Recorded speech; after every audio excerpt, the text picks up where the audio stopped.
So in the gaming and productivity space, there's been a lot of talk about how AMD has handled their latest CPU releases, and the fact that what they said in their marketing about performance did not really hold up. Now there is a fix from Microsoft that you can install, and it should give games some better performance with some of these newer Ryzen 9 series CPUs, but apparently it's also going to affect some of the older CPUs which I have in this system. I have this system here. It's not 100% up to date because I basically used my Mac, and I haven't really bothered updating drivers or doing anything on this system. So I thought that we can do a few tests with my DAW Overload template in Ableton. I have a link to it below. It's free to download if you want.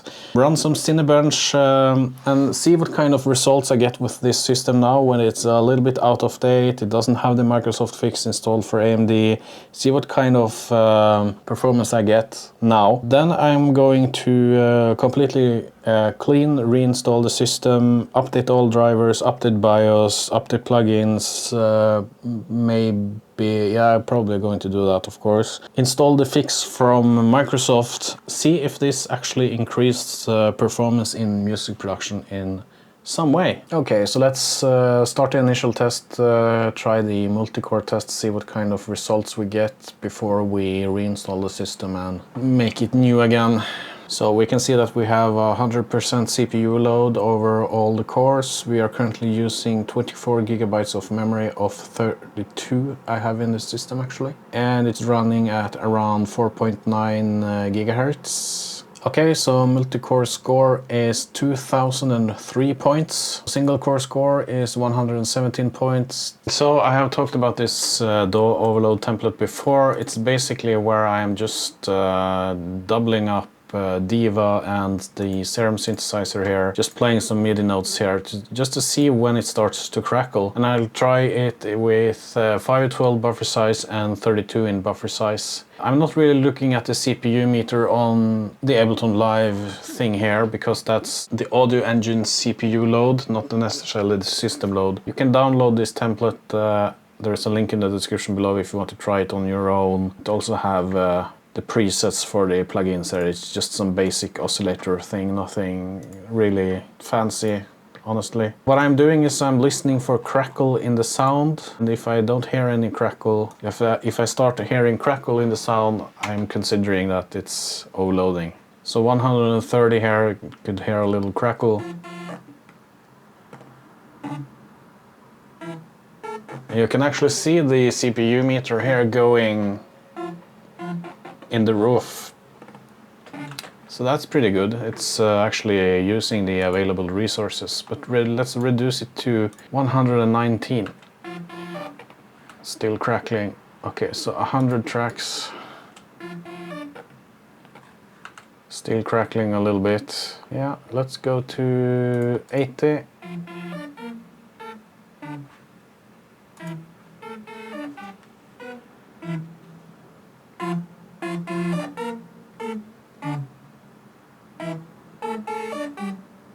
So I heard a little crackle here around 80, so let's try 75.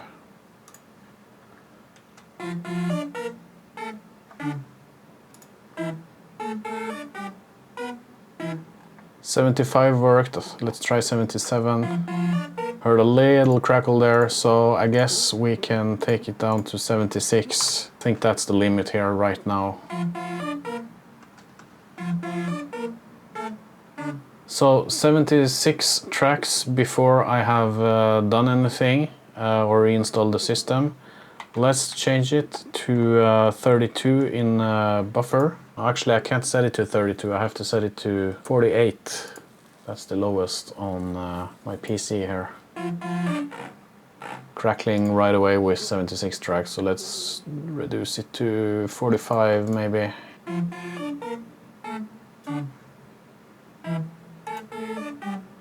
Let's try 40.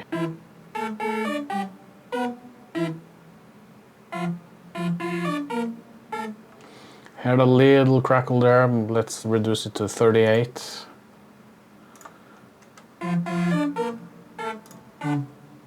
So 38 tracks before we have done any reinstall of the system here. Seems like it works without any audible crackle.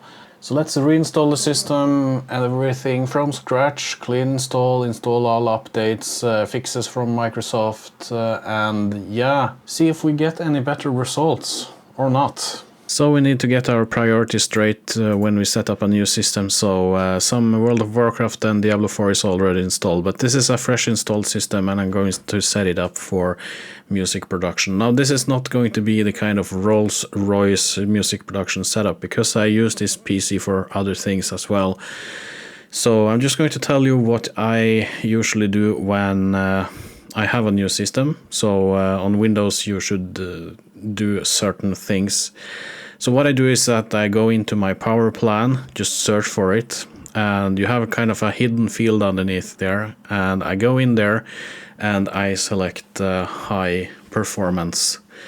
So this will just make sure that the CPU is outputting the highest performance it's available, and you don't get that much power save features on the CPU.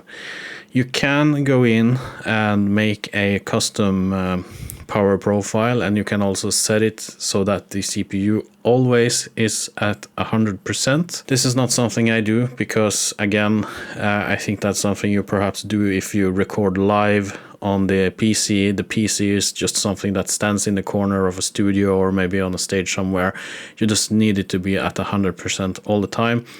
Then you can go in and disable USB device power savings, and you can also set the CPU to always be at 100% ready to rock in the extra power settings there. You can also go into the BIOS and disable C states. That's also a power saving method to further kind of reduce the risk of glitches in the audio and things like that, especially real-time audio. But that's, as I said, that's not how I produce music. I produce mostly in the box, and that's why I'm not doing that. But I'm just telling you, so if you want to do it yourself. Latency monitor. That's a useful tool to run to see if your system have any problems with running real-time audio. I'm running latency monitor here, and yeah, you can run it for 5 minutes, 10 minutes, 15 minutes, and it will tell you if you have anything in your system that will affect the performance of real-time audio, and it will tell you in this tool what kind of driver and what kind of processes you have problems with. In my system here, clean install system, we can see it looks pretty good. We had one thing there, one process on the top there where we had some hard page faults. So this process is actually related to the Windows Defender. So Windows Defender is the Windows antivirus. So I saw on the internet that some people went into Windows Defender and you could exclude your, for example, VST plugins folder and your perhaps Ableton Live or your DAW folder to further decrease this score, so you get better scores here. But it looks fine for me, so I will leave it at that. Now, when we are talking about this fix is mostly for gamers, but I think it's wise to install it anyways. So it's called KB41, something there, you saw it on the screen. And you have to go into your Windows Update settings, and I think it's called Extra Options or something like that. You will, depending on when you see this video, if you see this video a year after, it's probably already included in your Windows installation. But you download this KB update from Windows Update under the extra updates section there. I'm not sure what it's called in English, but you will find it. So now I'm going to restart the system, and we are going to run some Cinebench and some benchmarking again and see what kind of results we get. And let's just say that they are pretty interesting. Okay, so we have the Cinebench results here. Multicore is now 2048 points. That's basically more or less within the error margin. It's 2.5% more than the previous one. So these are the results after installing this fix. So probably not going to see that much productivity performance. Single core score was 119, and I'm using Precision Boost Overdrive. I am not using any curve optimizer, and I am running Expo 1 on the memory. Okay, now I think we should open up Ableton Live. It's a fresh install of Ableton. It's a fresh install of the plugins I use in this DAW Overload template, which you can download in the link in the description. And in this case I'm using Diva, which is pretty demanding. And I'm using Serum, just some basic patches. And I actually wanted to remake this DAW Overload test, but I can't do that because so many people have downloaded it. I get like 10 downloads every day. I can't just change it. So what I would perhaps want to change is instead of having notes, I want to have like chords playing all the time instead. But yeah, I think this is okay to do as well. I think we went to around, was it 75 tracks or something? So I think we can try with 80 tracks.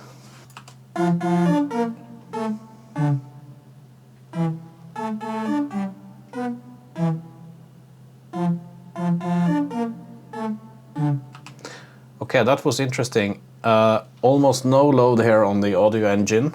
Later in my earlier video I had almost max here. Almost no load on the CPU, or I don't know what you...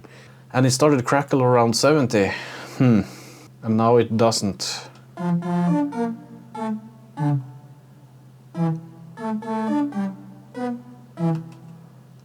So what does this mean? Yeah, so let's try 100 tracks, 101 actually.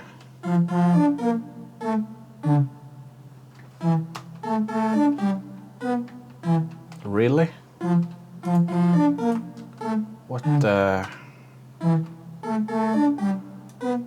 Okay, so it's basically no crackle at all.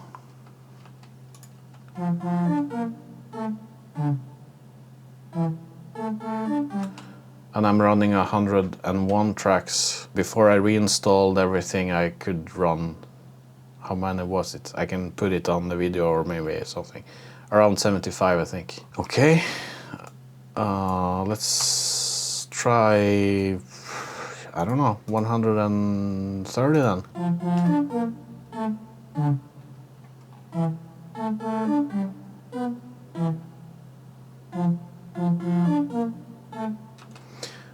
Okay, this is strange. This is almost double what I was able to do last time. This can't be a CPU problem. When we looked at Cinebench, the raw performance increase was only 2.5%, so it's in the margin of error. This has to be some kind of driver or software. Let's see what we can... Let's just bump it up to 200 tracks, just for fun.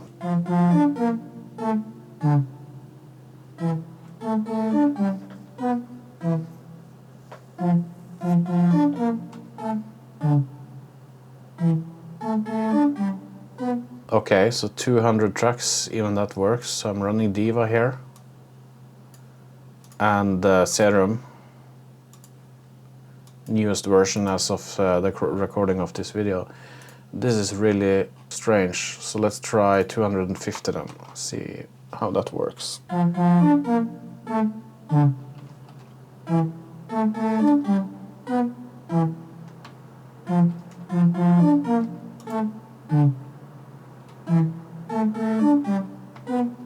Yeah, it's just working.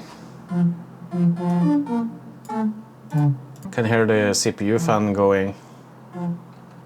And it's using 27 gigs of memory. 283. Man, they have to have done something with the plugins.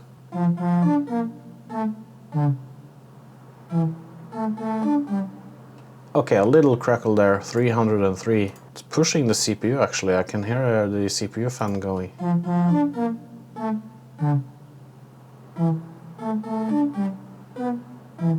Yeah, a little crackle there. Small crackle, so let's try 285. Yeah, small crackle there. Let's try 275.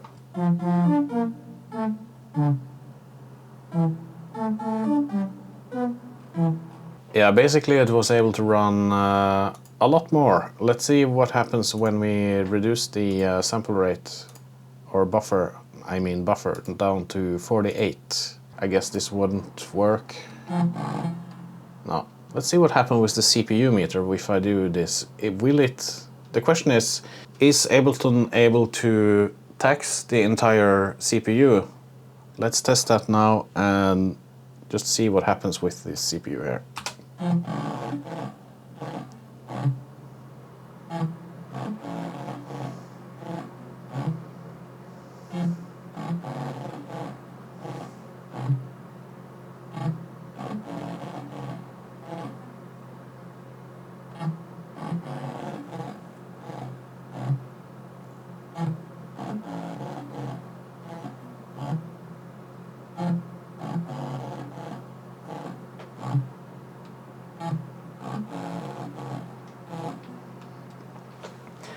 Yeah, so you can see here we have, if I had the chords here, it will probably be more like solid utilization, as you can see on Cinebench. But you can see on the tops here it is pushing the CPU in the roof, and not something I have actually seen that much before on Windows before. But this is not necessarily due to Ableton, it can also be due to the coding of the plugins like Diva and Serum. I don't remember how many tracks we could run before, but let's take it down to, let's say, yeah, I don't know, 150, I guess. We can try that.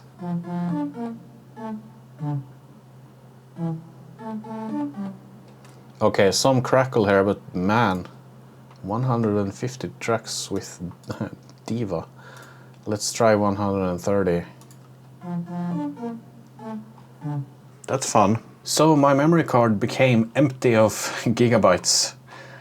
So I don't know really where it stopped recording, but we are on 48 in sample size now, and we can see that it's able to handle around 85 tracks without crackling.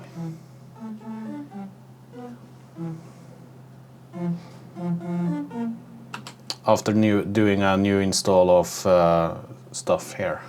Okay, so this is interesting. It clearly performs a lot better than before I reinstalled the system. And when we did run Cinebench, we could see that the performance increase was only like 2.5%, so that's within the margin of error-ish. So what I think is happening here, the reason the performance is so much better now is probably because of some optimization in the plugins from Diva or from Serum. There really can't be any other reason for the system to perform so much better than it did in the beginning of this video before I have updated it. I think the Diva version I used was probably maybe 1.5 years old or something like that in the beginning of this video, and this version here was a bit newer, so probably they have done something with the code. I don't know. I did some search on the internet, and some said that I actually had some problems with Diva on Ryzen AMD CPUs, and maybe it's related to that. You can test it yourself on your own system, but yeah, it actually beats the M3 Max MacBook Pro, I think, in tracks, at least in this case. So if you're going to use a Windows PC or any PC really for music production, I think it's important to check that you have the plugins up to date. Especially if you use synthesizers, heavy synthesizers like I do, like Diva, like Serum, and other software as well. And I know it's a hassle to keep updating these things. Some of these have download managers. like Plugin Alliance, Plugin Boutique, Native Instruments. You have like 10 download managers, so it's a little hassle to update the software, but I think it's wise to at least check that out. I hope this at least was interesting. The Ryzen fix did not fix this performance.